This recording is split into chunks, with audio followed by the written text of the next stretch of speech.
Bonjour à toutes et tous. À la une, des enseignants qui contestent les économies et les réformes prévues par la Fédération Wallonie-Bruxelles. Durant 2 jours, les écoles vont tourner au ralenti. Et ce matin, grande manifestation dans le centre de Bruxelles. Tidy Mkwash y a rencontré des profs et des élèves en colère. Voici son reportage réalisé avec Gilles Moins et Arnaud Rubens. La Tunisie qui savait, ils sont des milliers à se croiser les bras ce matin, des milliers d'enseignants venus de partout en Fédération Wallonie-Bruxelles pour cette manifestation dans les rues de la capitale. Une manif pour crier leur colère et leur incompréhension, notamment sur la réforme du qualifiant. On ne comprend pas très bien pourquoi nos élèves, qui finalement sont des élèves en difficulté, qui ont rechoisi quelque part une voie qualifiante, donc il leur permet d'avoir un métier, et là on leur dit, quelque part, votre formation, soit elle perd de sa valeur, en tous les cas on ne permet pas de vous former complètement, et donc toutes les possibilités qu'on donnait d'accès supplémentaire, on les supprime. Les attaques contre l'enseignement, contre notre métier sont telles qu'on se doit d'être là pour nous, mais aussi et surtout pour nos élèves, et parce que ce qu'on fait de l'enseignement aujourd'hui, ça dit aussi quelque chose de ce qu'on veut pour la société, pour demain. Dans la manif, de nombreux élèves venus soutenir leurs profs, mais aussi réclamer du respect pour les filières techniques et qualifiantes, dont certains font partie. On est là parce que ça nous concerne directement. Donc il y a les enseignants, mais nous aussi, on est aux premières loges. Et on est dans une école avec beaucoup de techniques de qualification. Il y a aussi la 7e et toutes ces réformes qui nous touchent directement.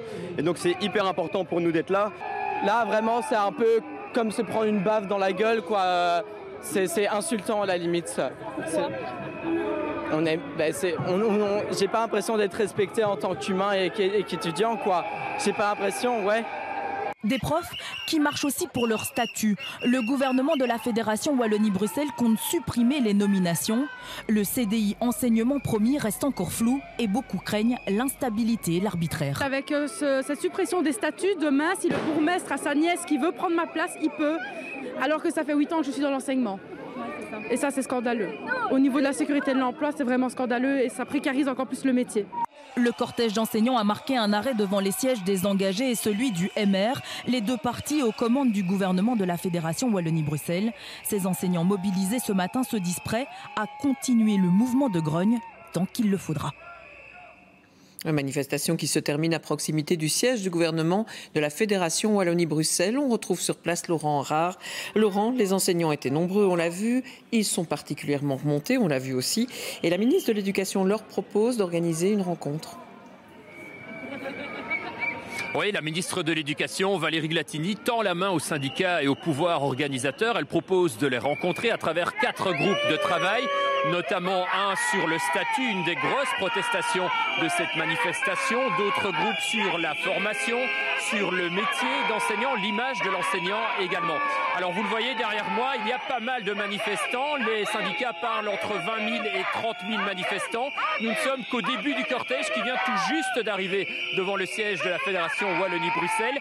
Valérie Glatini a donc proposé ces groupes de travail et elle espère aboutir avec un plan d'action d'ici la fin de l'année et des premières mesures qui entreraient en action dès la rentrée 2026. On va se tourner un peu vers ces manifestants. Vous allez voir, ils ont évidemment pas mal d'affiches avec eux. Vous les entendez aussi, ils font énormément de bruit.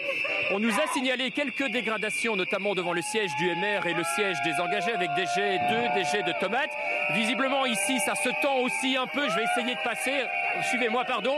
Parce qu'on est donc ici devant le siège de la Fédération Wallonie-Bruxelles et vous pouvez voir quelques fumigènes ici derrière moi, donc on le sent, il y a énormément de tension. Tous les syndicats nous disent qu'ils ne lâcheront rien, ils veulent véritablement que le gouvernement de la Fédération Wallonie-Bruxelles revienne sur ces mesures. Voilà pour ce direct avec Laurent Enrard. Et pendant ce temps, que se passe-t-il dans les écoles? Eh bien, il y a celles qui ont supprimé tous les cours, celles aussi où la journée est plus ou moins normale, car certains professeurs soutiennent la grève, mais préfèrent ne pas pénaliser les élèves. On va s'arrêter à Mons avec Arnaud Montero, Valentin Timmermans et Maxime Depré.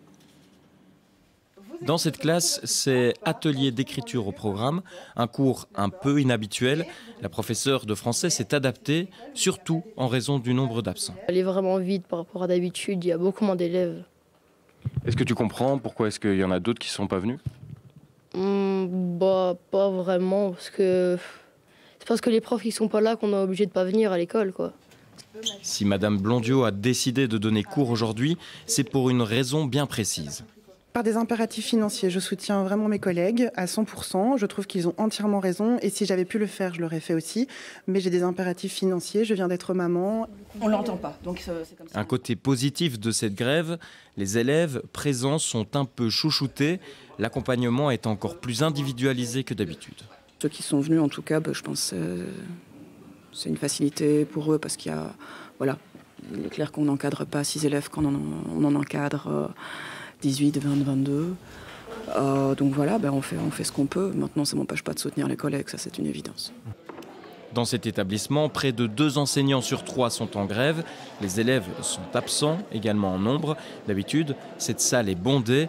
La matinée est très chargée pour le directeur. Pas évident d'anticiper les absences. Simplement, la grève est un droit et le professeur gréviste n'a aucune obligation de se déclarer gréviste qu'un jour à l'avance. Il peut se déclarer le matin même. Donc voilà, c'est la loi, c'est le principe comme ça. On le sait, on l'accepte et on s'organise en fonction de la situation.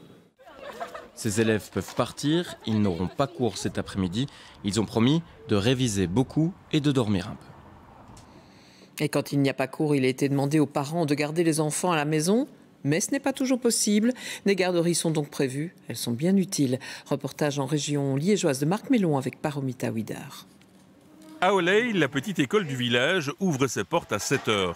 Aujourd'hui, la journée est particulière. Certains enseignants sont en grève et d'autres pas. Pour les parents, déposer leur enfant à la garderie, c'est une solution parfaite. On doit quand même nous travailler et on n'a pas tout le temps quelqu'un pour garder les enfants.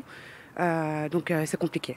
Mais heureusement, ils ont prévu des garderies aujourd'hui, donc voilà, ça facilite un petit peu. C'était soit de la garderie, soit de prendre congé au travail, ce qui n'était pas trop possible. Donc la garderie, c'est quand même important dans ces jours-là. On travaille tous les deux avec mon mari. Mon mari est à Bruxelles aujourd'hui. Alors c'est vrai qu'on a des solutions de télétravail, mais malheureusement, on a pas mal de réunions aussi qui s'enchaînent. Et effectivement, l'école met en place un système de garderie. Donc on a opté pour un jour à la garderie et un jour à la maison. Voilà, ça se passe toujours bien. C'est très bien organisé ici. Lors d'une grève, les écoles ont l'obligation d'accueillir les enfants. Ce n'est pas un jour de congé et donc nous sommes dans l'obligation d'organiser des garderies.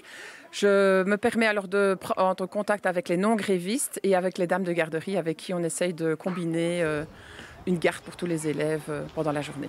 Avant l'arrivée des enseignants, ce sont des accueillantes extrascolaires qui s'occupent des enfants. C'est une journée particulière où on attend entre 30 et 40 élèves. Donc ce sont des élèves qui ont dû s'inscrire. Donc c'est un peu particulier, oui, puisque c'est pas une journée habituelle pour nous, où le programme change, pour les enfants aussi. Les institutrices ne vont pas se croiser les bras, elles ont prévu des activités. Ils ont prévu certainement leur petit cahier. Pour ceux qui sont en primaire, ils ont certainement pris leurs devoirs. Pour ceux qui sont en maternelle, moi je prévois plus musique, coloriage, bricolage, parler, discuter aussi avec eux certainement. Et puis peut-être faire des petites chansons, voilà. Pour la journée de demain, les mêmes dispositions sont prises pour accueillir les enfants.